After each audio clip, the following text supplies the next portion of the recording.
দর্শক, অন্তর্বর্তী সরকারের ১০০ দিন পূর্তি উপলক্ষে অর্জন, কার্যক্রম ও আগামীর পরিকল্পনা নিয়ে জাতির উদ্দেশ্যে এই মুহূর্তে ভাষণ দিচ্ছেন প্রধান উপদেষ্টা ডক্টর মোহাম্মদ ইউনূস। আমরা সরাসরি চলে যাচ্ছি তার ভাষণে। ছাত্র শ্রমিক জনতার অভ্যুত্থানে নিহত সকল শহীদকে সবাইকে জানাচ্ছি আমার সশ্রদ্ধ সালাম ও গভীর শ্রদ্ধা।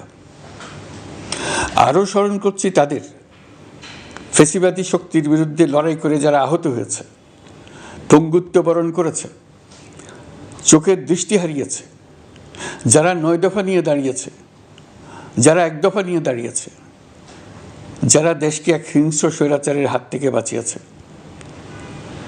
কৃতজ্ঞ চিত্তে স্মরণ করছি আপনাদের ভাই বোনদের, আপনাদের সন্তানদের, যারা এই বিপ্লবে অংশগ্রহণ করেছে।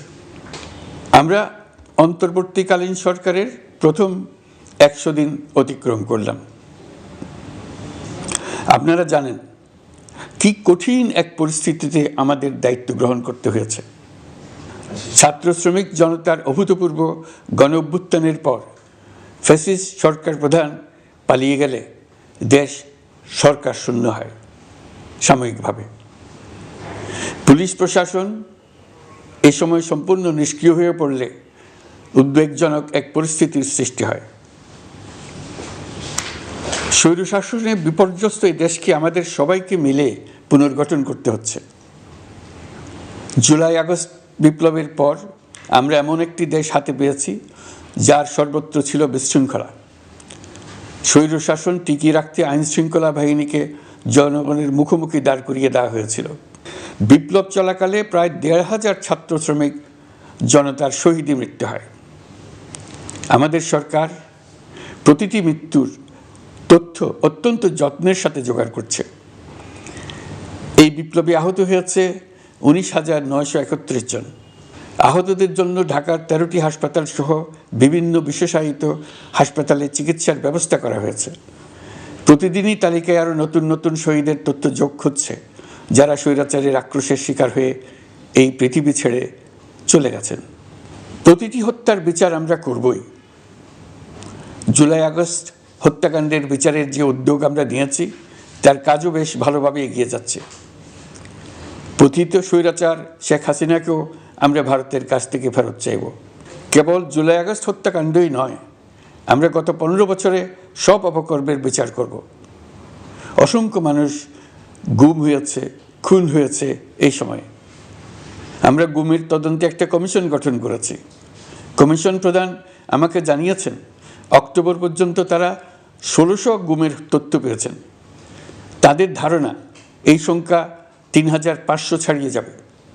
অনেকেই কমিশনের কাছে গুমের অভিযোগ করতে ভয় পাচ্ছেন, এই ভেবে যে অভিযুক্ত ব্যক্তিদের দ্বারা তারা আবার আক্রান্ত হতে পারেন, ক্ষতিগ্রস্ত হতে পারেন।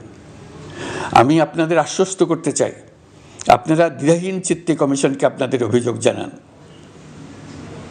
কারো সাধ্য নাই আপনাদের গায়ে আবার হাত দেয়। গুম কমিশনের সদস্যদের কাছে ভুক্তভোগীদের যে বিবরণ আমরা পেয়েছি তা অত্যন্ত মর্মান্তিক। জুলাই আগস্টের বিপ্লবের পর ছাত্রছাত্রীরা শহর বন্দরের দেয়ালে দেয়ালে তাদের মনের কথা লিখেছে। তাদেরও আগে যারা গুমের শিকার হয়েছে প্রতিটি গোপন আস্তানার দেয়ালে দেয়ালে তারা লিখে গেছেন তাদের কষ্টের মর্মস্পর্শী বিবরণ। তাদের এইসব কষ্টের কথা শুনে আমাদের হৃদয় কেঁপে উঠেছে। এসবের সঙ্গে জড়িতদের আমরা বিচারের কাঠগড়ায় দাঁড় করাবই। অভিযুক্ত যত শক্তিশালী হোক, যে বাহিনীরই হোক, তাকে ছাড় দেওয়ার কোনো সুযোগ নেই। কেবল দেশে নয়, গুম, খুন ও জুলাই আগস্ট গণহত্যার সাথে জড়িতদের আমরা আন্তর্জাতিক আদালতেও বিচারের উদ্যোগ নিয়েছি। ইন্টারন্যাশনাল ক্রিমিনাল কোর্টের প্রধান কৌঁসুলি করিম খানের সঙ্গে আমার এই ব্যাপারে ইতিমধ্যে কথা হয়েছে।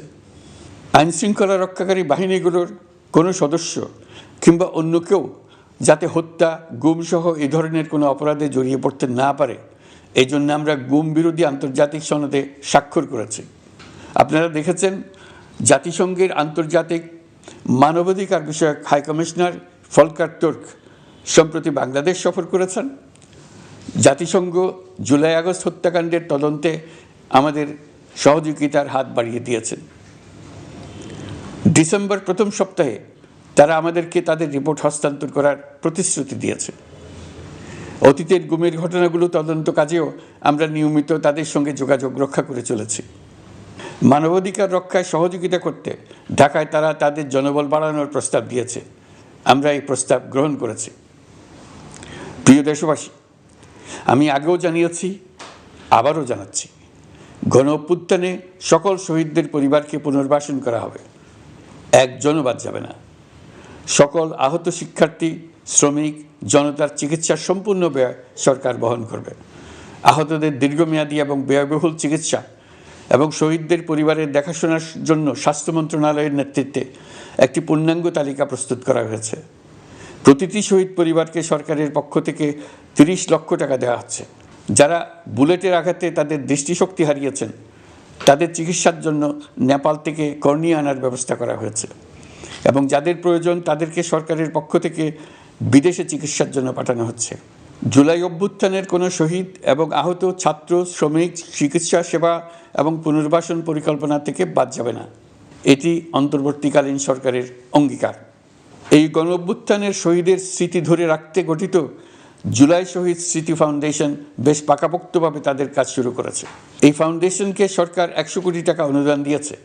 এছাড়াও জুলাই আগস্ট বিপ্লবে শহীদ পরিবারের পুনর্বাসন ও আহতদের সর্বোত্তম চিকিৎসা নিশ্চিত করার জন্য সমাজ কল্যাণ মন্ত্রণালয়ের পক্ষ থেকে $5 মিলিয়ন একটি বরাদ্দ প্রস্তাব অর্থনৈতিক সম্পর্ক বিভাগের মাধ্যমে বিশ্ব ব্যাংকে পাঠানো হয়েছে। পতিত স্বৈরাচার পুলিশকে দলীয় কর্মীর মতো ব্যবহার করেছে। বাধ্য হয়ে তাদের অনেকেই গণহত্যায় অংশ নিয়েছেন।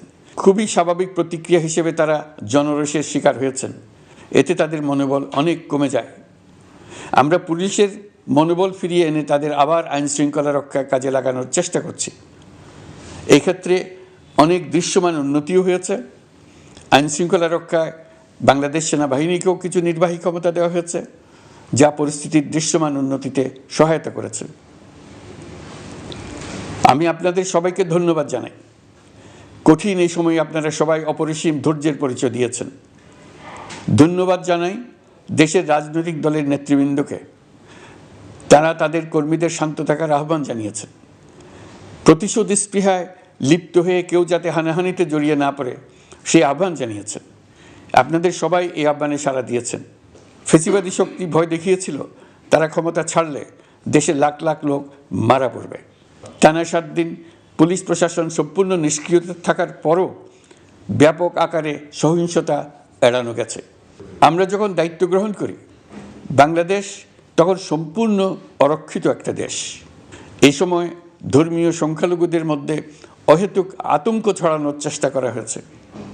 কয়েকটি ক্ষেত্রে তারা সহিংসতারও শিকার হয়েছেন। কিন্তু এটা নিয়ে যেসব প্রচারণা হয়েছে তা ছিল সম্পূর্ণ অতিরঞ্জিত। অল্প যে সমস্ত সহিংসতার ঘটনা ঘটেছে তার মূল কারণ ছিল রাজনৈতিক। কিন্তু এইসব ঘটনাকে ধর্মীয় আবরণ দিয়ে বাংলাদেশকে নতুন করে অস্থিতিশীল করে তোলার চেষ্টা করা হয়েছে।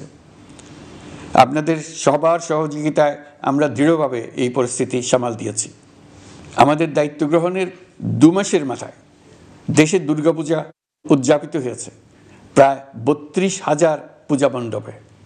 দুর্গাপূজা উপলক্ষে নির্বাহী আদেশে একদিন অতিরিক্ত ছুটি ঘোষণা করা হয়, যা উৎসবের আমেজকে অনেক গুণ বাড়িয়ে দেয়।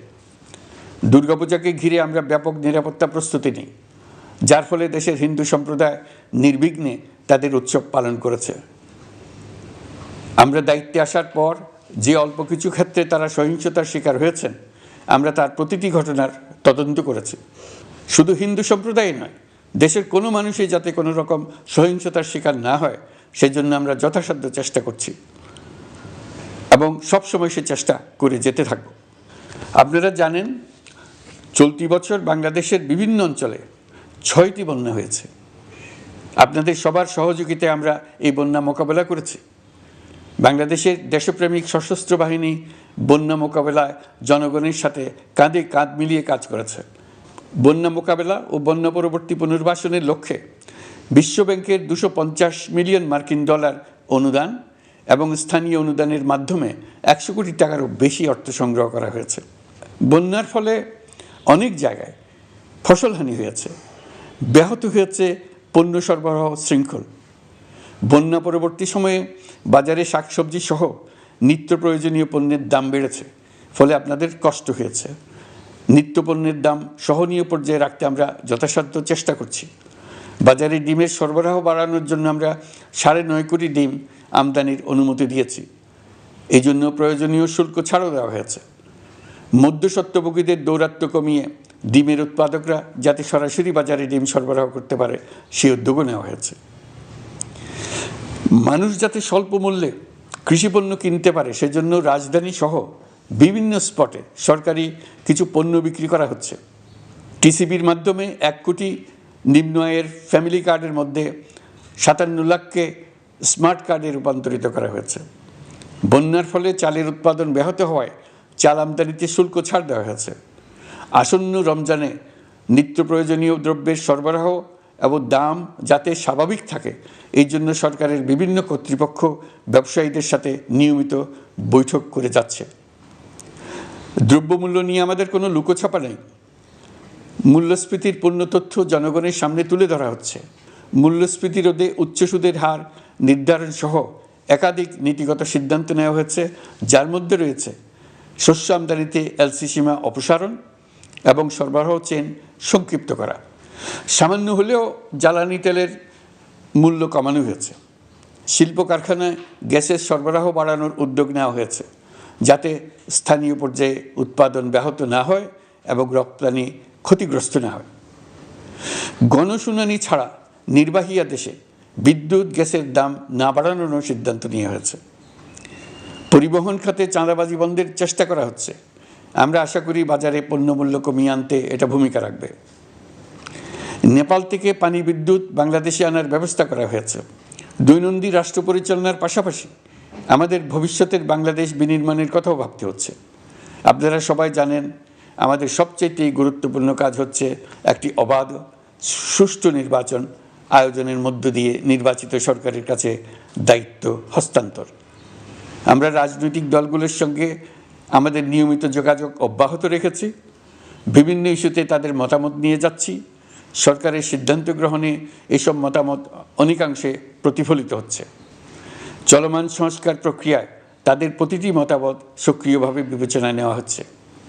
আমরা আশা করছি নির্ধারিত সময়ে ডিসেম্বর-জানুয়ারির মধ্যেই সংস্কার কমিশনগুলো তাদের সুপারিশমালা সরকারের কাছে পেশ করতে পারবে। তাদের সুপারিশ নিয়ে আমরা রাজনৈতিক দলগুলোর সঙ্গে ক্রমাগতভাবে আলোচনায় বসব। সকলের ঐক্যমত্যের ভিত্তিতেই আমরা সংস্কার প্রস্তাব চূড়ান্ত করব। নির্বাচন কবে হবে এই প্রশ্ন আপনাদের সবার মনেই আছে, আমাদের মনেও সারাক্ষণ আছে। আপনারা লক্ষ্য করেছেন নির্বাচন আয়োজনের লক্ষ্যে আমরা প্রয়োজনীয় পদক্ষেপ নিতে শুরু করেছি। কয়েকদিনের মধ্যে নির্বাচন কমিশন গঠন হয়ে যাবে। তারপর থেকে নির্বাচন আয়োজন করার সমস্ত দায়িত্ব তাদের উপর বর্তাবে। নির্বাচন কমিশন ভোটার তালিকা হালনাগাদ সহ আরও কিছু কাজ শুরু করে দিতে পারবে, যা একটা অবাধ নির্বাচনের সাথে সরাসরি সম্পৃক্ত। প্রথমবারের মতো প্রবাসী বাংলাদেশিরা পোস্টাল ব্যালটের মাধ্যমে যাতে তাদের ভোটাধিকার প্রয়োগ করতে পারে সে লক্ষ্যেও সরকার কাজ করছে। তবে আমরা মনে করি না যে একটা নির্বাচন কমিশন গঠন করে দিলেই নির্বাচন আয়োজনে আমাদের দায়িত্ব শেষ। রাষ্ট্র ব্যবস্থায় সংস্কার আমাদের এই সরকারের অন্যতম অঙ্গীকার। আপনারাই আমাদেরকে এই ম্যান্ডেট দিয়েছেন। যেই 6টি সংস্কার কমিশন আমরা শুরুতে গঠন করেছিলাম তারা ইতিমধ্যে তাদের কার্যক্রম অনেক দূর এগিয়ে নিয়েছে।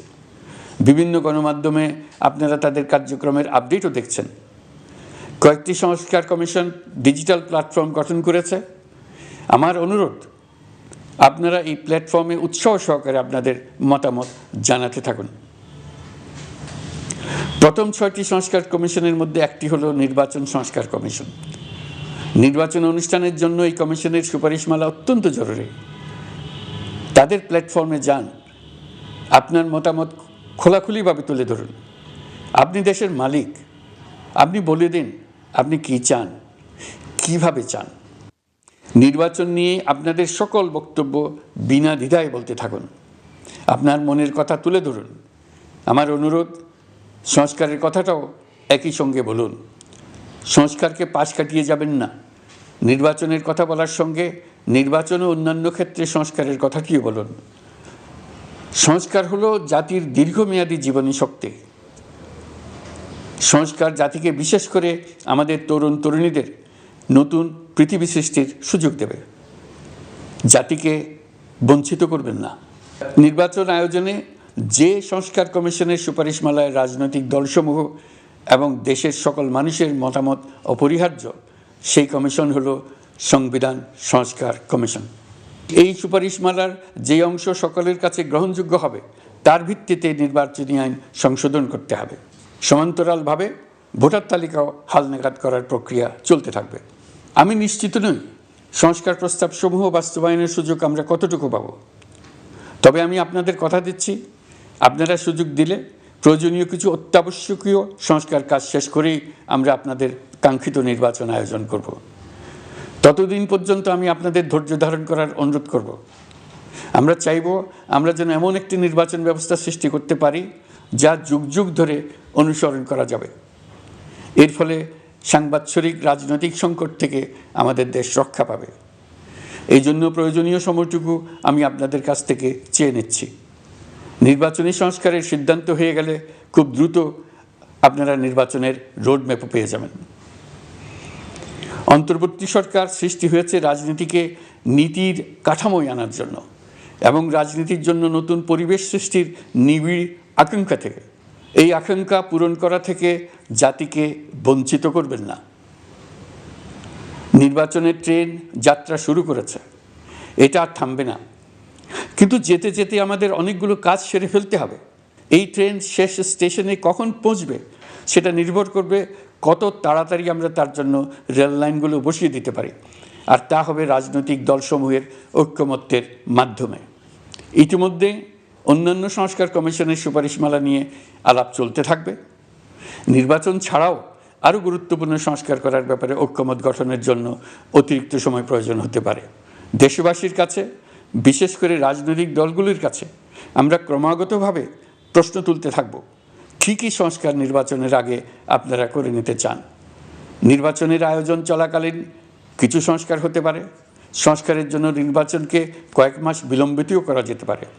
আমরা দুদিন পরে চলে যাব, কিন্তু আমাদের মাধ্যমে জাতির জন্য যে ঐতিহাসিক সুযোগ সৃষ্টি হলো, সেই সুযোগটা যেন কোনো রকমই হাতছাড়া করে না দিই, এটার ব্যাপারে দৃঢ় থাকার জন্য আমি দলমত, নারী পুরুষ, ধর্ম, তরুণ, বৃদ্ধ, ছাত্র, ব্যবসায়ী, শ্রমিক, কৃষক নির্বিশেষে সবার কাছে আহ্বান জানাচ্ছি।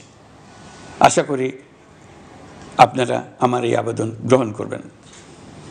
দেশে সংগঠিত অন্যান্য অপরাধের বিচার প্রক্রিয়া ত্বরান্বিত করার জন্য দেশের বিভিন্ন জেলায় সহস্রাধিক প্রসিকিউটর নিয়োগ দেওয়া হয়েছে। হাইকোর্টে ইতিমধ্যে নিয়োগ দেওয়া হয়েছে 23 জন নতুন বিচারক। বিচার বিভাগকে ঘুষ ও দুর্নীতিমুক্ত করার জন্য সম্ভব সব ধরনের চেষ্টাই করা হচ্ছে। বিচারপতিদের নিয়মতান্ত্রিক উপায়ে শাস্তিমূলক ব্যবস্থা গ্রহণের জন্য সুপ্রিম জুডিশিয়াল কাউন্সিল পুনর্বহাল করা হয়েছে। শুধু বিচার বিভাগই নয়, সর্বগ্রাসী দুর্নীতির হাত থেকে দেশের সব খাতকেই রক্ষা করতে আমরা সচেষ্ট হয়েছি। দুর্নীতি দমন কমিশন পুনর্গঠনের কাজ প্রায় শেষ পর্যায়ে। দুর্নীতি ও অর্থ পাচারে অভিযুক্ত প্রভাবশালী 150 ব্যক্তির তালিকা তৈরি এবং 79 জনের বিরুদ্ধে অনুসন্ধান শুরু হয়েছে। 15% হারে আয়কর পরিশোধ করে অপ্রদর্শিত পরিসম্পদ অর্থাৎ কালো টাকা সাদা করার বিধান বাতিল করা হয়েছে। সরকারি কার্যক্রমকে গতিশীল করতে বিভিন্ন পর্যায়ের 19,084 জন কর্মকর্তা কর্মচারীকে পদোন্নতি, 13,429 জনকে বদলি এবং 12,636 জনের বিরুদ্ধে শাস্তিমূলক ব্যবস্থা গ্রহণ করা হয়েছে। সাংবিধানিক প্রতিষ্ঠান পাবলিক সার্ভিস কমিশন পুনর্গঠন করা হয়েছে। কুখ্যাত সাইবার সিকিউরিটি আইন বাতিলের নীতিগত সিদ্ধান্ত হয়েছে। এই আইনের অধীনে হওয়া যেসব মামলা মানুষের মত প্রকাশের অধিকারের সাথে সম্পর্কিত সেগুলো প্রত্যাহার করা হয়েছে। এছাড়াও 133টি আইন বিধিবিধান তৈরি ও সংশোধন করা হয়েছে। 353টি গুরুত্বপূর্ণ নীতি নির্ধারণী সিদ্ধান্ত গ্রহণ করা হয়েছে। ছাত্রছাত্রীদের দাবি মেনে ইতিমধ্যে সরকারি চাকরির বয়সসীমা 32-এ উন্নীত করা হয়েছে। আমরা জানি আমাদের কাছে আপনাদের আরও অনেক দাবি দেওয়া আছে। দীর্ঘদিনের অপশাসন অত্যাচার অনাচারের ফলে আপনাদের মনে অনেক ক্ষোভ পঞ্জীভূত হয়েছে। দেশে বাক স্বাধীনতা না থাকায় আমরা কেউ আমাদের মতামত দাবি দাওয়া প্রকাশ করতে পারিনি। আমরা আপনাদের প্রতিটি দাবির প্রতি সহানুভূতিশীল। আমরা ধৈর্য সহকারে আপনাদের কথা শুনতে চাই, কিন্তু সেজন্য আপনারা সড়ক অবরোধ করে জনদুর্ভোগ সৃষ্টি করলে আমাদের সকলেরই অসুবিধা হয়।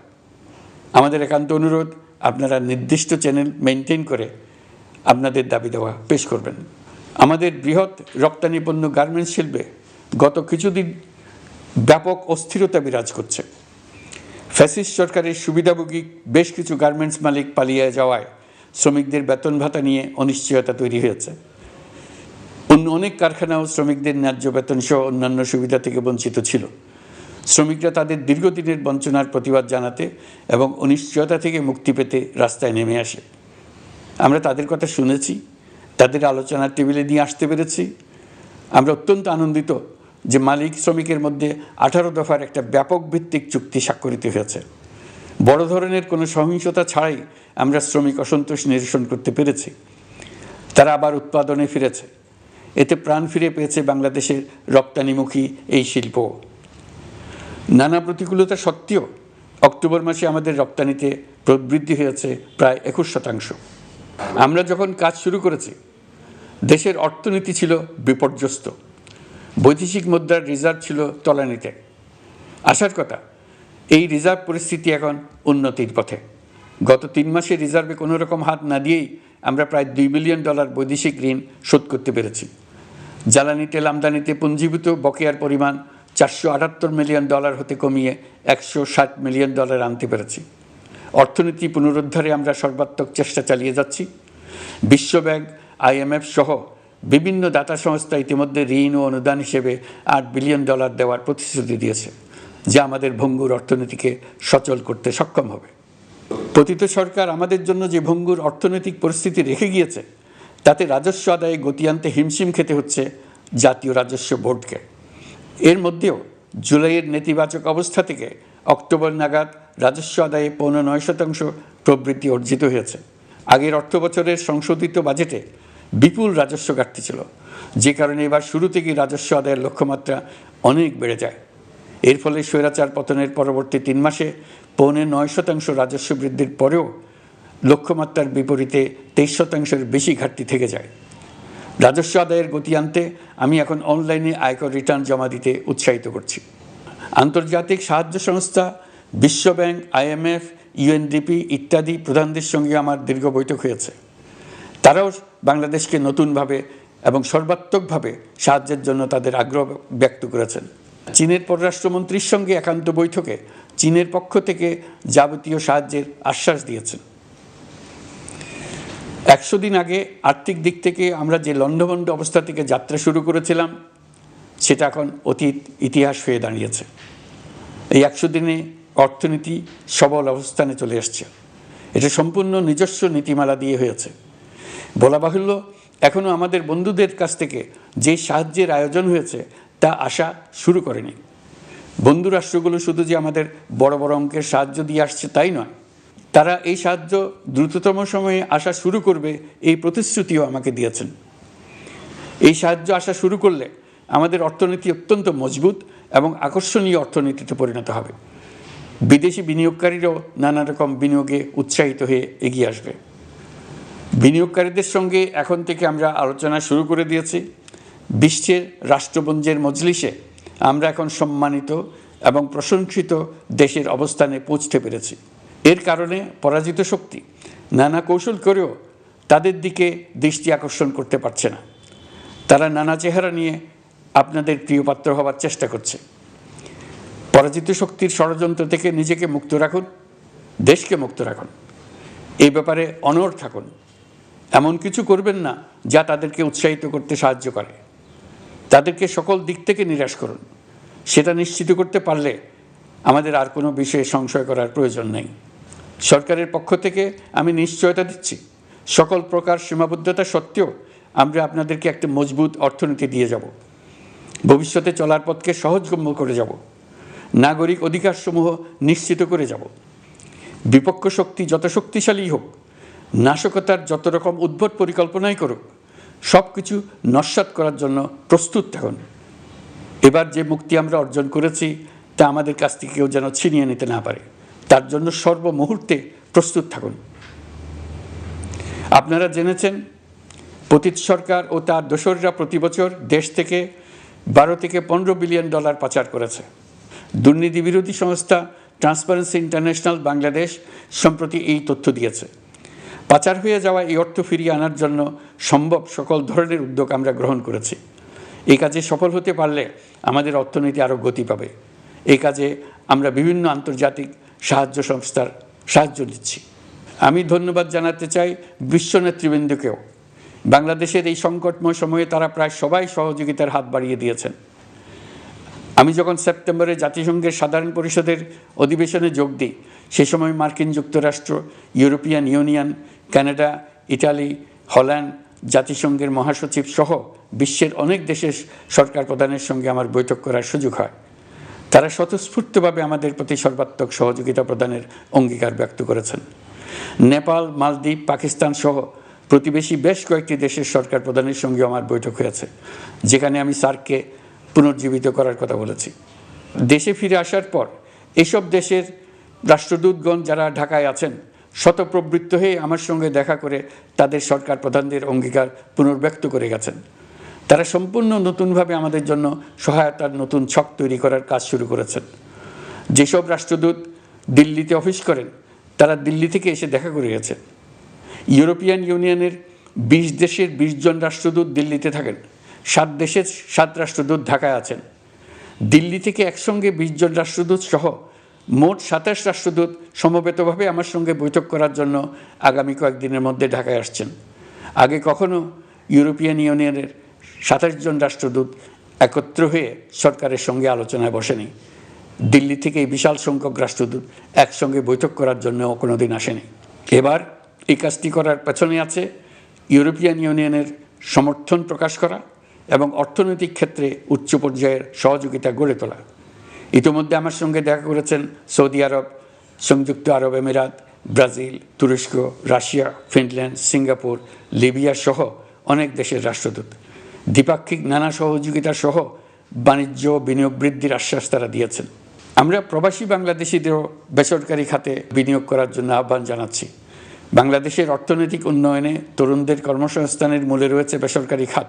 আমাদের বিনিয়োগ বোর্ডের নির্বাহী চেয়ারম্যান 2 শতাধিক বেসরকারি প্রতিষ্ঠানের প্রধান নির্বাহী, উদ্যোক্তা ও বিনিয়োগকারীর সঙ্গে পৃথক পৃথকভাবে বৈঠক করেছেন। নীতির ধারাবাহিকতার অভাব, সরকারি বেসরকারি পর্যায়ে মত বিনিময়ের অভাব, সরকারি অফিসের জটিল প্রক্রিয়া এবং সর্বোপরি দুর্নীতি বিদ্যমান বিনিয়োগকারীদের সমস্যায় ফেলেছে। বিনিয়োগকারীদের উদ্বেগ নিরসনে আমরা অনেকগুলো কাজ করেছি। ইতিমধ্যে সত্যিকারের ওয়ান স্টপ সার্ভিস চালু হয়েছে। বিনিয়োগ সংক্রান্ত চ্যালেঞ্জ সমাধানে আন্তঃমন্ত্রণালয় কমিটি গঠন করা হয়েছে। বেসরকারি খাতের উপদেষ্টা কাউন্সিল ও ডিজিটালাইজেশনের মাধ্যমে সরকারি অফিসে না এসে প্রয়োজনীয় কর্মসম্পাদনের পদক্ষেপ নেওয়া হয়েছে। বিনিয়োগ উন্নয়ন সংস্থা আমাদের অগ্রগতির বিষয়ে সবাইকে মাসিক ভিত্তিতে আপডেট করে যাচ্ছে। আমরা প্রবাসীদের কল্যাণে কাজ করছি। আমার অনুরোধে সংযুক্ত আরব আমিরাত সাজাপ্রাপ্ত 57 জন সহ অন্যান্য বাংলাদেশিকে মুক্তি দিয়েছে। এইসব বাংলাদেশি যাবজ্জীবন কারাবাসের ঝুঁকি নিয়ে ফেসিবাদের বিপক্ষে প্রতিবাদ করেছিল। বাংলাদেশিরা এরকম প্রতিবাদ আরও অনেক দেশেই করেছেন। আমরা তাদের প্রতি কৃতজ্ঞ। কয়েকদিন আগে বাকুতে সংযুক্ত আরব আমিরাতের প্রেসিডেন্ট জনাব শেখ মোহাম্মদ বিন জায়েদ আল নাহিয়ানের সঙ্গে আমার কথা হয়েছে। তাকে বাংলাদেশের পক্ষ থেকে ধন্যবাদ জানিয়েছি। তিনি বলেছেন বাংলাদেশের জন্য যে কোনো সাহায্য লাগলে আমি যেন তাকে জানাই। প্রবাসীদের কল্যাণে আমাদের সরকার সম্ভব সব ধরনের উদ্যোগ গ্রহণ করে যাচ্ছি। আপনারা জানেন মালয়েশিয়ার প্রধানমন্ত্রী আনোয়ার ইব্রাহিম সম্প্রতি বাংলাদেশ সফর করেছেন। 18,000 বাংলাদেশি যারা সব ধরনের আনুষ্ঠানিকতা মেনে চলার পরেও স্বৈরাচারী সরকারের অব্যবস্থাপনার জন্য মালয়েশিয়া যেতে পারেন নাই, তিনি তাদের জন্য মালয়েশিয়ার দ্বার আবার উন্মুক্ত করার আশ্বাস দিয়েছেন। এই লক্ষ্যে আমরা কাজও শুরু করেছি। আপনারা জেনে থাকবেন মালয়েশিয়া আগামী বছর দক্ষিণ পূর্ব এশিয়ার আঞ্চলিক সহযোগিতা সংস্থা আসিয়ানের চেয়ারম্যানের দায়িত্ব নিতে যাচ্ছে। আমরা ইতিমধ্যে আসিয়ানের সদস্যপদের জন্য আবেদন করেছি। মালয়েশিয়ার প্রধানমন্ত্রী আমাদের আবেদন সক্রিয়ভাবে বিবেচনার আশ্বাস দিয়েছেন। একই ধরনের আশ্বাস আমরা পেয়েছি ইন্দোনেশিয়া থেকেও। ইন্দোনেশিয়ার পক্ষ থেকে সে দেশে রাষ্ট্রীয় সফরে যাওয়ার জন্য আমাকে অনুরোধ করেছে। সৌদি আরব সহ বিশ্বের আরও অনেক দেশ আমাদের সঙ্গে সহযোগিতা বৃদ্ধির প্রস্তাব দিয়েছে। প্রথমবারের মতো ওআইসি সদর দপ্তরে আমরা স্থায়ীভাবে রাষ্ট্রদূত নিয়োগ দিয়েছি। তুরস্কের রাষ্ট্রপতি রিসেপ তাইয়েপ এরদোগানের সাথে আগে আমার টেলিফোনে আলাপ হয়েছে। এবার COP29 সম্মেলনে গিয়ে তিনিও তার স্ত্রীর সঙ্গে অত্যন্ত অন্তরঙ্গ পরিবেশে আলোচনা হয়েছে। বাংলাদেশের প্রতি তার বিশেষ সমর্থনের কথা তিনি বারবার প্রকাশ করেছেন। তুরস্কের একটি বাণিজ্য প্রতিনিধি দল ইতিমধ্যে বাংলাদেশ সফর করেছে। তুরস্ক এদেশের সঙ্গে অর্থনৈতিক সম্পর্ক উন্নয়নের জন্য টার্কিশ ইনভেস্টমেন্ট অথরিটি বা টিকা একটি অফিস ঢাকায় স্থাপনের জন্য ঘোষণা দিয়েছে। এর মাধ্যমে তুরস্কের বিনিয়োগ ও বাণিজ্য বৃদ্ধির উদ্যোগ নেওয়া হবে। এ উদ্দেশ্যে চলতি মাসে একটি উচ্চ ক্ষমতা সম্পন্ন দল তুরস্ক থেকে বাংলাদেশে আসছেন।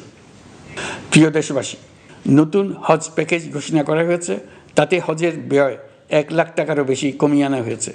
পাশাপাশি আমরা এই সিদ্ধান্ত গ্রহণ করেছি, এই বছর সরকারি খরচে কাউকে হজে পাঠানো হবে না।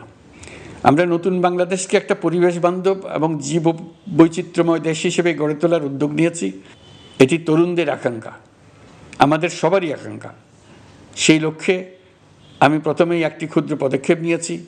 সমগ্র সচিবালয়ে প্লাস্টিকের পানির বোতল ব্যবহার নিষিদ্ধ করেছি। ইতিমধ্যে সুপার শপগুলোতে পলিথিনের শপিং ব্যাগ ব্যবহার বন্ধ করার উদ্যোগ নেওয়া হয়েছে। গত কয়েক দশকে যে পরিমাণ নদী দূষণ হয়েছে, আমরা তা বন্ধ করার উদ্যোগ নিয়েছি। আপনারা সবাই অবগত আছেন, জলবায়ু পরিবর্তন আমাদের জীবনযাত্রার জন্য কীরকম হুমকি হয়ে আসছে। গত 1 বছরে বাংলাদেশ প্রায় 15টি প্রাকৃতিক দুর্যোগের শিকার হয়েছে। মানুষের সৃষ্ট নানাবিধ দুর্যোগের পাশাপাশি এইসব প্রাকৃতিক দুর্যোগের বিপক্ষেও আমাদের লড়তে হচ্ছে। আজারবাইজানে জলবায়ু সম্মেলনে বিশ্ব নেতৃবৃন্দকে আমি আমার উদ্যোগের কথা জানিয়েছি। সেখানে জাতিসংঘের মহাসচিব, ইউরোপ, এশিয়া, আফ্রিকার অনেক সরকার প্রধানের সঙ্গে আমার দেখা হয়েছে। যতটুকু আলাপ আলোচনা সম্ভব হয়েছে, আমি সবার কাছে জলবায়ুর প্রতিকূল প্রভাব মোকাবেলা সহ গণতান্ত্রিক উত্তরণের পথে বাংলাদেশের অগ্রযাত্রায় সহযোগিতা চেয়েছি। তারা সবাই সহযোগিতার অঙ্গীকার করেছেন। গত 100 দিনে আমরা অনেক কল্যাণমূলক কাজ করেছি, যা এখানে স্বল্প পরিসরে বর্ণনা করা সম্ভব নয়। আমাদের সরকার স্বচ্ছতা ও জবাবদিহিতায় বিশ্বাসী। তাই আমি সরকারের সকল মন্ত্রণালয়কে নির্দেশ দিয়েছি তাদের নিজ নিজ কাজের বিস্তারিত বিবরণ নিজেদের ওয়েবসাইট ও সামাজিক যোগাযোগ মাধ্যমে প্রকাশ করার জন্য। আমি আমার দপ্তরকেও বলেছি সরকারের সব কাজের বিবরণ যাতে জনগণ জানতে পারে, এই জন্য যেন প্রয়োজনীয় পদক্ষেপ নেওয়া হয়। এই সরকারকে ব্যর্থ করার জন্য, অকার্যকর করার জন্য বিশাল অর্থে বিশ্বব্যাপী এবং দেশের প্রতিটি স্থানে, প্রতিটি প্রতিষ্ঠানে এক মহাপরিকল্পনা প্রতি মুহূর্তে কার্যকর রয়েছে। তাদের একটি বড় প্রচেষ্টা হচ্ছে আমাদের মধ্যে বিভেদ সৃষ্টি করা। পতিত সরকারের নেতৃবৃন্দ যারা এদেশ থেকে বিপুল পরিমাণ অর্থ পাচার করে নিয়ে গেছে, সেই অর্থে বলীয়ান হয়ে তারা দেশে ফিরে আসার জন্য চেষ্টা করে যাচ্ছে। তাদেরকে কিছুতেই সফল হতে দেবেন না। তারা সফল হওয়া মানে জাতির মৃত্যু, জাতি হিসেবে আমাদের অবসান। সাবধান থাকুন। তাদের সকল হীন প্রচেষ্টাকে আমাদের ঐক্যের মাধ্যমে নস্যাৎ করে দেন, যেভাবে নস্যাৎ করেছিলেন তাদের বন্দুকের গুলিকে, তাদের আয়নাঘরকে, প্রতি পায়ে তাদের অনাচারের শিকলকে। এ ব্যাপারে সবাই একমত থাকুন, ঐক্যবদ্ধ থাকুন। আপনারা সবাই ভালো থাকবেন। দেশের সকল শিশু, কিশোর কিশোরী, তরুণ তরুণী, ছাত্রছাত্রী, বয়স্ক, বৃদ্ধ, পুরুষ, মহিলা সবাইকে আমার সালাম জানাচ্ছি। আসসালামু আলাইকুম। মহান আল্লাহ আমাদের সহায় হন। খুদা হাফেজ।